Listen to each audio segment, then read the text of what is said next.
বন্ধুরা যে কাঁকড়া কষিয়েছি, কষে লাউয়ের সঙ্গে দিয়েছি।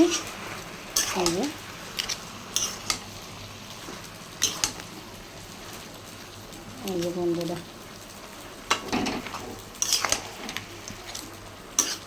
কাঁকড়া কষানো হয়ে গেছে, কষে লাউয়ের সঙ্গে দিয়ে দিয়েছি।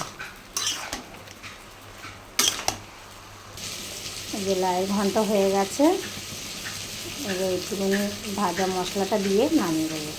এই যে কাঁকড়া, এটা হচ্ছে মাছের মাথা দিয়ে টমেটো দিয়েছি, মাছের মাথা দিয়ে ফুলকপি হয়, এই বাঁধাকপি, এই যে বাঁধাকপি দিয়ে দিয়েছি।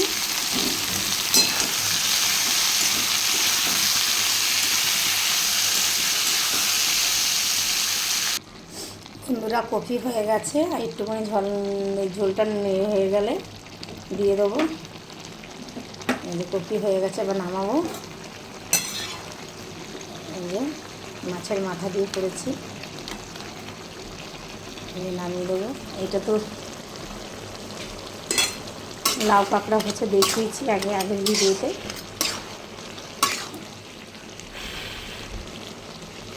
এটাও হয়ে গেছে। গুঁড়ো মশলা দিয়ে দেবো একটুখানি, জিরের গুঁড়ো করে রেখেছি, ধনে জিরে গুঁড়ো করে রেখেছি। ব্যাস, রাখছি বন্ধুরা। ভালো লাগলে লাইক কমেন্ট শেয়ার করবেন। আপনারাও ভালো থাকবেন, সুস্থ থাকবেন। রাখছি, পরের ব্লগে দেখা হবে।